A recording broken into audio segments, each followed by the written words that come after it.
Yes.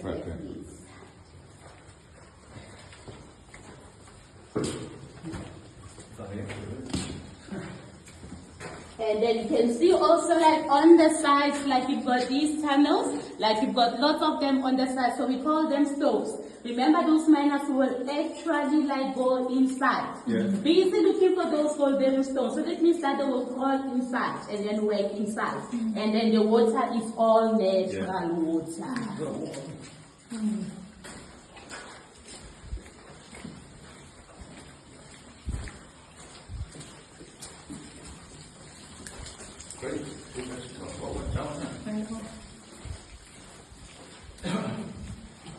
And then as you can see here, like that, just showing us like how those miners like were working. Remember those miners like in the beginning when they were digging, they were only like using a chisel and a hammer just to dig. Remember again, there was no electricity. As you can see that they'll be holding a candle light. So with a chisel and a hammer, it was a very, very hard and slow process because it took approximately like 8 hours just to dig a 1 meter deep hole, 8 hours.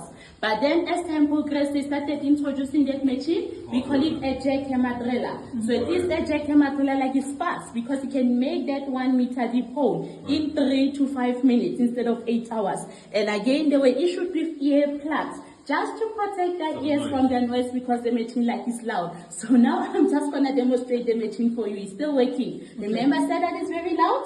So please be warned of the sound. Okay, ready? Yeah. Okay, there we go.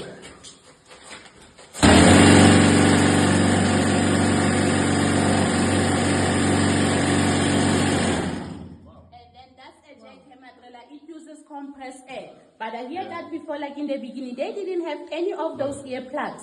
So you can just imagine working underground, just listening to that sound for the whole thing. And then this is like their transports that we're using just to take those stones outside. As you can see, we call it a cocoupé. So when it's full like this is 1 ton of rocks. Remember 1 ton is 1,000 kilograms. And that 1 ton of rocks only equals to 4 grams of gold. Only 4 grams of gold from this 1 ton. And I also hear that before they used to have a railway track on the floor where they used to push them, and again like they'll push them with their back. Wow. So heavy. You get a tiny bit of gold. I know.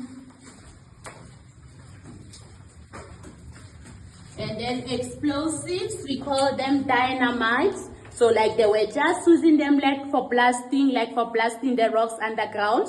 And those dynamites, when they come into mines, they come in wooden boxes like this. You can see this the name Alfred Nobel inscribed here on the lid of the box because he's the one who invented those dynamites. Remember also again that we've got this Nobel Peace Prize. That is also like named after him, yes. And this box can hold up to 50 kgs of dynamite. It must be locked at all times, meaning only specifically qualified miners were allowed to handle them. And again, also, if you look at the roof, you can see that the roof is peaked. Like it's not flat or not straight. Like it's peaked like this for a specific reason. Because remember earlier, I mentioned that before, like there was no electricity. So remember they were always like carrying candles and carbide lamps. So that means the roof is peaked from preventing those miners placing those candles or those carbide lamps on top of explosives, because remember that naked flames don't mix very well with explosives.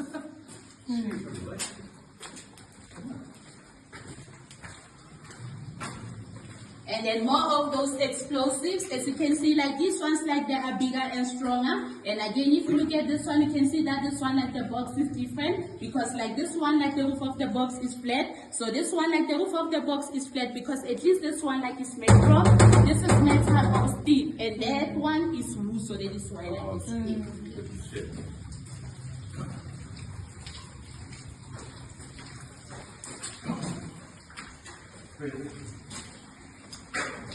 And then fuses, just to light or just to detonate those explosives.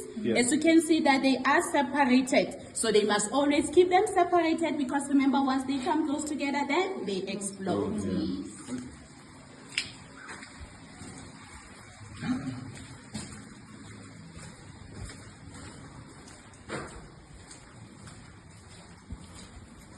And then you can see also again that the mine is full of these posts, like these lane posts, like they call them supporters.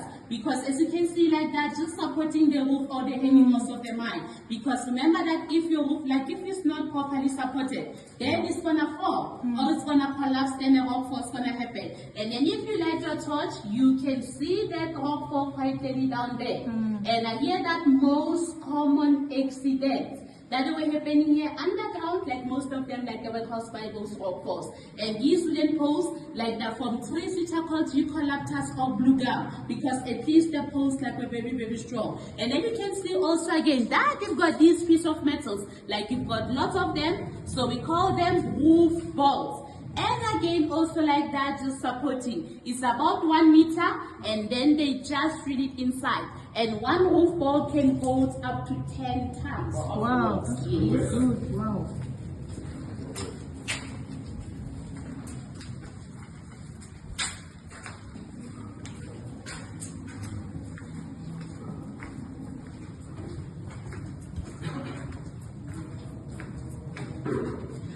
And then this is one of those water pumps. Remember that they were using in the old days, just to pump or just to drain that water out. And again, it uses compressed air, and it can handle approximately like 30,000 liters of water an hour.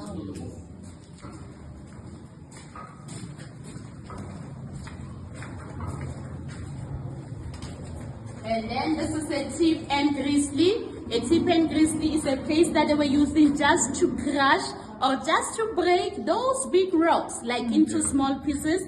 And again, they were only like using chisels or hammers. And then the sounds that we are hearing, as you can see just behind him, that we've got a speaker, just to give you that idea or that feeling like how it used to sound like it.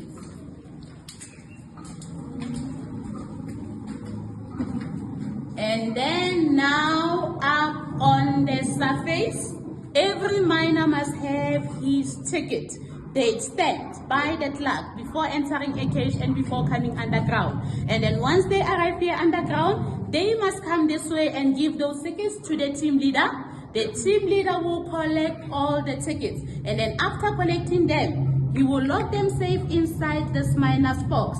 And again, when they're done, when the shift is over, the shift is normal about 8 hours underground. So when they're done after their 8-hour shift, they must remember to come back again to start and collect their cost back. So that means if there's still some tickets remaining with him after that 8 hours, that means that there's still some inside. So that means they must not light or they must not detonate any of those explosives. Because remember, they have to wait for everyone to go out, and again, they have to wait for the end of the shift because it was simpler and safer in that way. And then the posters in front of us, like that, written with a language, we call it Fanagalo. Fanagalo is a special language that they were using underground, or I can say around the mine.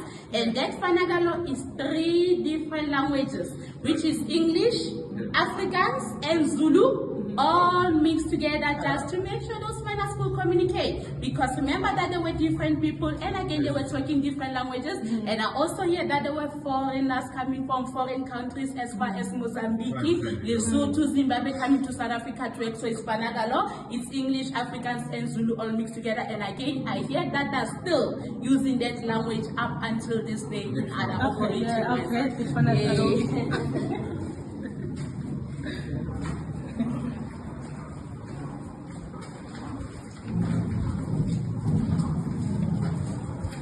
There's a station in case of any injuries or accidents, because like they were experiencing like lots and lots of accidents. As you can see that they used to have stretchers, and again they used to have first aid kit boxes, and all this equipment must be used by a supervisor who's a certified first aid administrator. Rock falls, I mean. Yes, most common accidents. Yes. Wow. Yes. Yeah.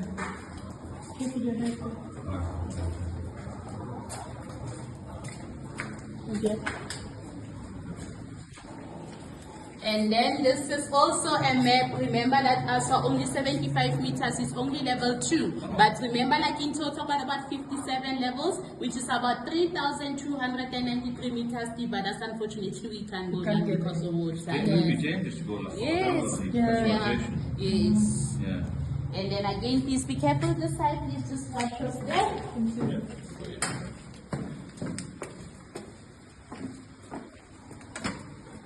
And then this is like their steps that they were actually using to go up and down, or just to walk up and down underground.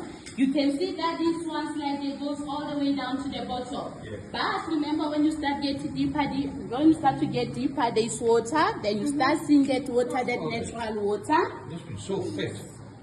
And then these ones over here, we call them emergency exits because it's for us. But we're only gonna use them in case of emergency if there's a power failure. Because remember, if there's a power failure when you're underground like this, unfortunately, you won't be able to use the cage. Yeah. So we are forced to take the steps. As you can see, 151 steps to go back to the surface. And then the metal track is for those occupants. Remember that 1 ton of rocks, they used to push it or pull it up and down on this metal track. Yes. This wasn't good, this.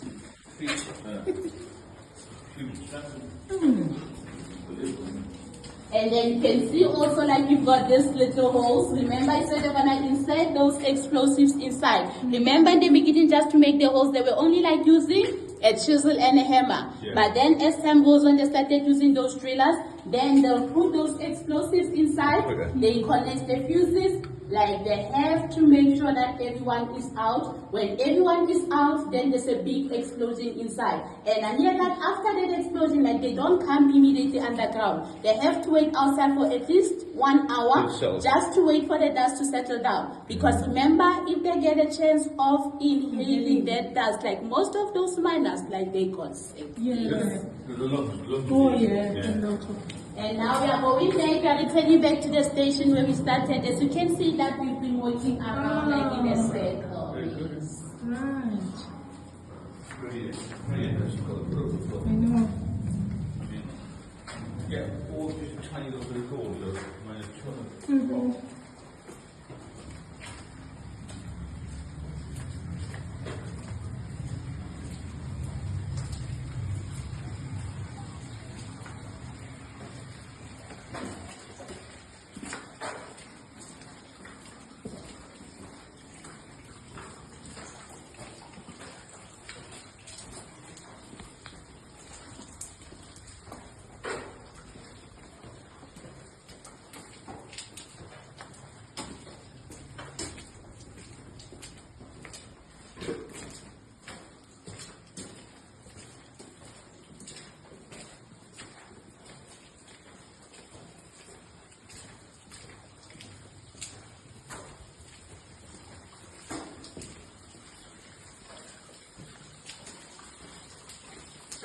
Oh, right.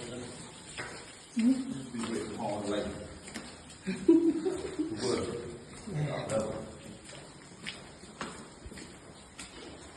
And remember also again, the mine like was operating 24 hours day and night, but it is 8-hour per shift. Can you imagine? Yes. So would you like to take another picture? I can take you another picture. So